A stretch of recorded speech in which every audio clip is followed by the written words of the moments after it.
Представьте, величайшая держава античности, Рим, стояла на грани исчезновения. И сделали это не варвары, не гунны, не германцы, а город, чье имя сегодня почти забыто, но однажды он заставил дрожать весь Рим. Карфаген. Город-легенда, торговая империя, морская сверхдержава, враг, которого боялись даже самые смелые римские легионеры. Сегодня мы погрузимся в историю Карфагена. Как он возник, почему стал могущественным, какие тайны хранил и почему трагически исчез. Вы узнаете все, от богатства и славы до разрушения и мифов, которые пережили века. Основание и подъем Карфагена. Карфаген был основан финикийцами, мореплавателями и торговцами с побережья Леванта. Примерно в IX веке до нашей эры группа переселенцев прибыла к берегам Северной Африки и заложила новый город. По легенде, его основала царица Дидона, бежавшая из Тира.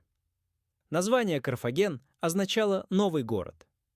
Местоположение было стратегическим. Бухта, удобная для стоянки флота и выход к торговым маршрутам. Город быстро разбогател. Карфагеняне торговали золотом, серебром, оловом, вином, зерном, рабами и специями. Каждый корабль, проходивший через Средиземное море, мог оказаться в зависимости от их рынков. К VI веку до нашей эры Карфаген уже владел сильнейшим флотом в регионе. Он основал десятки колоний на Сицилии, Сардинии, Балеарских островах, в Испании и Северной Африке. Карфаген стал центром морской торговли, и это делало его богатым и влиятельным. Государственный строй и армия Карфаген был республикой с выборными магистратами и советами. Власть принадлежала богатейшим торговым родам. Это отличало его от монархий того времени. Но военная система имела особенность. В отличие от Рима, где граждане сами становились солдатами, карфагеняне предпочитали торговать, а не воевать. Их армию составляли наемники, нумидийская конница, гальские воины, испанские пехотинцы. Они были свирепы, но у них не было той преданности, которой славились римские легионеры.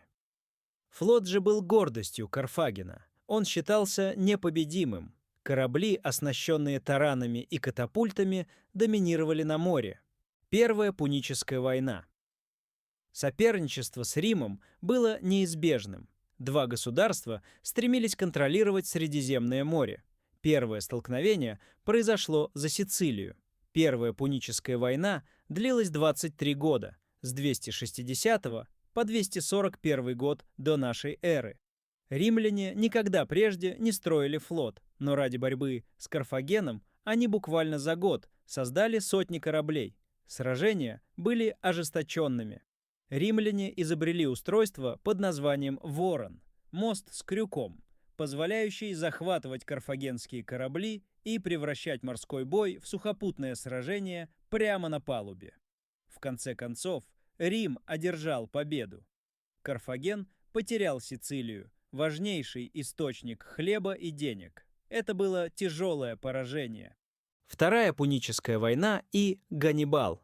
Настоящая слава Карфагена связана с именем Ганнибала Барки. С детства он ненавидел Рим.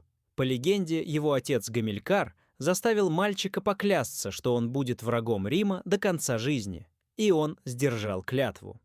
Вторая Пуническая война началась в 218 году до нашей эры. Ганнибал возглавил армию в Испании и решился на невозможное. Он повел свое войско через Пиренеи, затем через Альпы, прямо в Италию, и сделал это вместе со слонами. Представьте, огромные животные, привыкшие к жаркой Африке, шли по снегам и льду Альп. Многие погибли, но сам факт перехода потряс современников. В битве при Тразименском озере римляне потерпели поражение. Но настоящий кошмар ждал их в битве при Каннах в 216 году до нашей эры. Римская армия численностью более 70 тысяч человек была окружена и почти полностью уничтожена. Это было одно из самых страшных поражений в истории Рима. Ганнибал стал кошмаром для римлян. Он сражался в Италии более 10 лет, но он так и не взял сам Рим. Римляне выстояли. Они изменили тактику, избегали открытых сражений и истощали армию противника. В итоге война закончилась поражением Карфагена. Ганнибал был вынужден бежать и провел остаток жизни в изгнании. Третья Пуническая война и падение Карфагена. Карфаген после поражения ослаб, но не погиб. Город все еще был богатым. Это тревожило Рим. В середине II века до нашей эры началась Третья Пуническая война. Римляне окружили Карфаген и 3 года держали его в осаде. Жители сражались отчаянно.